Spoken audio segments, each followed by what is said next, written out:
It's a really important job to raise children because that sets the foundation of the future, doesn't it? It surely does. How we manage, it's fascinating. We're facing a time in our lives with drug addiction being phenomenally crippling to our society.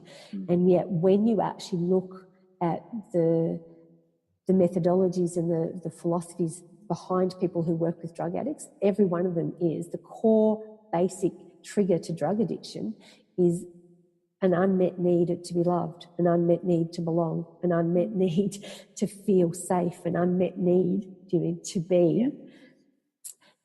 Our emotional development. They're really, it's right up there. It's in the top 5 most important things that we do as parents. It's really important. To make sure that those needs are met. Yeah. And we can't do it when we don't understand the process. We can't do it when we don't understand when they're formed. We can't do it when we're so stressed and so busy and so bogged with all of this collective life stuff that we actually don't notice the opportunities that are there to be able to provide our children with options and the freedom to explore and expand and grow as they need to in really productive and healthy ways. I love that. And can I just ask you a question? Yes. More specifically? So from your experience, what sort of development happens in that 3 to 4 year old stage? Just because I'm going through at the moment with my daughter. Okay. It would help. Yeah, for sure. Yeah. Okay. So that, as I said, that 3-year-old is where our emotional responses start from. So it's a really important time to help children understand feelings. So the more we can help them give words to it. So there's a big, the children function from the right brain. So this is what we need to understand. What's the right brain? What does it bring to the table? All right. Right brain is creative. It's imaginative. It creates forever. Okay. A child only has to experience something once and it thinks it will happen like that forever. We need to really be aware of that, especially when we're looking at the habitual emotional responses, because their brain will be creating neural pathways that says this is what happens all the time. And there's so many times I've had parents say things like, it happened once. Why is it such a big deal? Because the right brain creates our experiences as forever. So we need to uncreate that forever. So we need to be able to support the child to realise that things don't always happen exactly the same way all the time. Yes, we need to create consistency in bedtime, consistency in eating food time, consistency in, yes, we need stability and consistency because that creates safety. But emotionally, we need them to learn that they don't, we have to understand that that's what the brain does.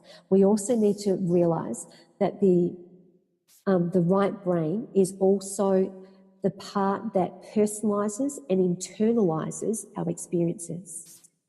So in that age group of that 3 to 4, they are very much personalising and internalising every single thing that's going on and making it about them. Okay. So language that actually starts to help them understand that sometimes it's about them and sometimes it's not is really important. Okay. Yeah, in that way. And the other part too, and especially probably because I know that as a single mum, you probably need to be aware. So that the closer to 4, the more that they're going to need that masculine role. They need to know how they're going to deal with the outside world. So, I'll just do the general, if you've got a really good brother who wants to step into that role as uncle, or you've got a really good father that wants to step into that grandfather, they need to be able to spend a bit of time with them and bond to understand how the outside world works. The world of mum, and this is where we can't ask mum to be both the internal and the external. It's not how it works. We are interdependent, that very Buddhist concept of interdependency, not codependency, not all that blurred merging boundaries that becomes really unhealthy, but the interdependency that there are different roles that we play and every role is important. So being able to spend some time with an uncle or a grandfather who can just help her prepare for the outside world, what it's like out there, is a really important process as well. And being able to recognise that she won't need you for that in the same way as she needs you for that emotional support to understand how she processes that right brain that makes everything much more dramatic. They're very dramatic. Look at children, they're so dramatic. And it's so beautiful because they're so full of life. And they're so, you know, and that's gorgeous. That's all right brain. So, but the uncreating forever, which is, I have a whole tapping process about uncreating forever. We need to be able to help them learn that things will not always have to be exactly the way that they do it. So picking up when they start using those words is really important, and being able to help them recognize that it doesn't always happen like that. Those emotional things, those events don't. Does that help? Yep. Yeah. It gives you somewhere to start. Yeah, thank you. And the difference between male and female in terms of development, how does that change? Yeah. So the reality, of course, is that little girls do actually mature emotionally a little earlier than what boys do. And so there are differences. Testosterone, estrogen, I mean, we have to, this is where we have to step out of that collective lie about somehow testosterone being better and estrogen being, it's not a competition. There are just developmental stages and phases that we go through. So testosterone in utero, actually, they've scientifically proven it, actually decreases the amount of neural pathways between the left and right hemispheres. So little boys can still grow them, but they don't come into the world with them necessarily. They have to grow them. Now, what grows them? Empathy. And lots of little boys can be very, very sensitive and empathic little beings who are very loving, you know, and that's all to do with obviously their true sense of their nature and who they are, but we often start to think that boys can't be. So teaching our boys to have more empathy and stay connected to their emotions. If there's a big collective lie out there, it's that boys shouldn't cry. And I think we have moved more and more out of that lie into allowing boys to cry and to have feelings and stay connected. As they do that, they will catch up, right? They will grow those neural pathways so that by the time our children, you know, have grown into being adults, we can be exactly the same. Our brains will be developed in the same ways. So it's just that they emotionally are they just take a little bit longer to do it because of the testosterone part. But they can still do it. It's when we don't expect them to and when we actually encourage them with those sayings like, oh, well, they're a boy, they don't need to do that. That's the problem, you know, because then they never get those experiences to grow it. They can grow the neural pathways. And in terms of, you know, boys presenting more, I guess, violent sort of behaviour, like hitting or being more aggressive, is that a lie as well, or is that something that's connected to these neural pathways? There is an aspect of testosterone, of course, that is, because testosterone gives men more muscle than fat. Estrogen gives women more fat than muscle in proportion. So there is an aspect where testosterone has that desire to be strong and fight things and do things. What we need to be able to do is give them safe and healthy ways to express that. And to also balance it out with each. But there are times, and especially I only just recently had the conversation about teenage boys, and that this raging amount of testosterone that becomes quite challenging because they don't quite even know what to do with all this rah that's in them, all this kind of, I want to just dominate and I'm going to be aggressive. They need to be able to learn that. And so part of that is where I actually say to mums, going in and doing the estrogen responses like, yes, honey, I realise that. I really like you not to speak like that because that's very aggressive and angry and that's not how our family talks, doesn't actually help testosterone. Testosterone needs to be matched with testosterone. Okay. And so that doesn't mean we go in and beat the crap. That means that we speak firmly. We use that strong voice and we talk about that's not acceptable. Sit down. Women, we have a little bit of testosterone. Men have a little bit of estrogen, right? It's not like we don't. Yin yang.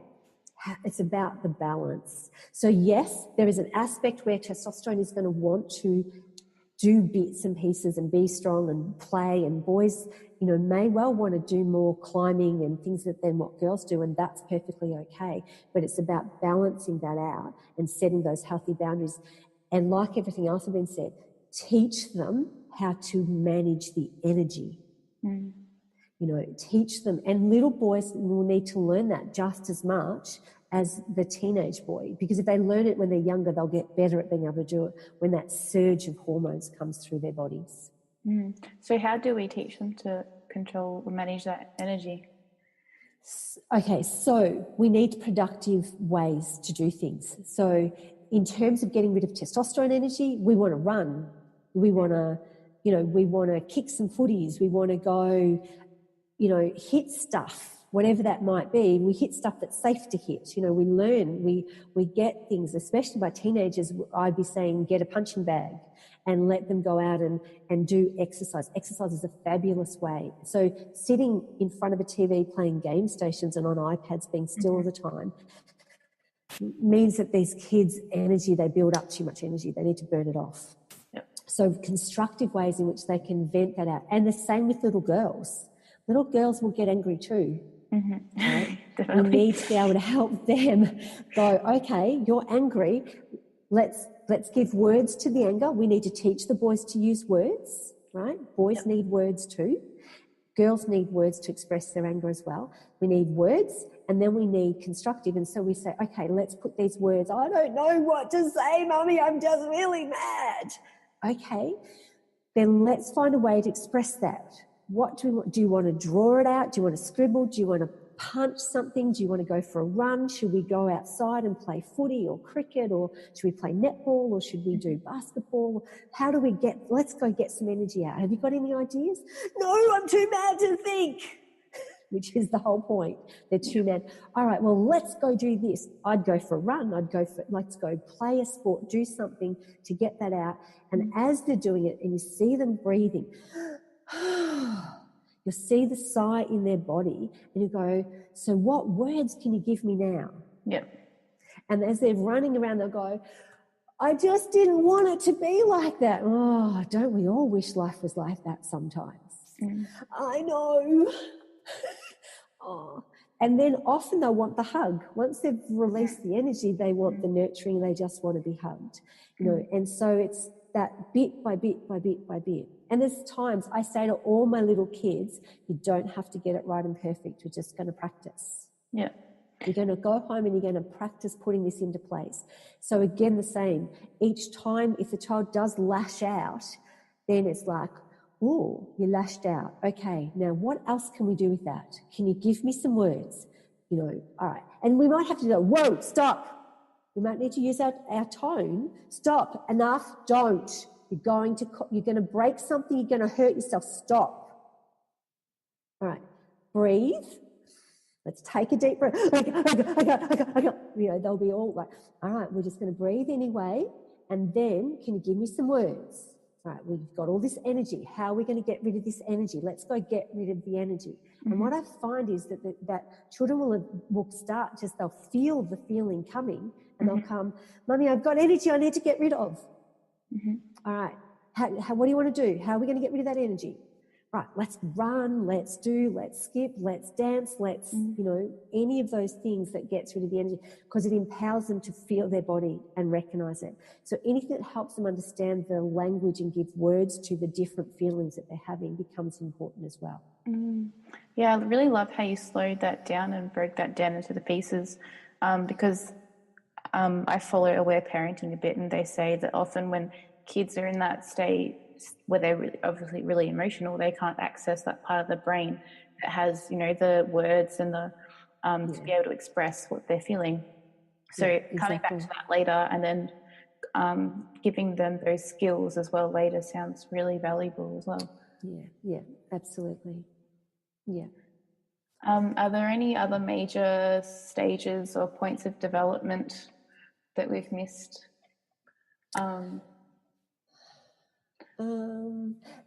Gender. One more that's probably really worth it, because I get so many little girls coming in at around that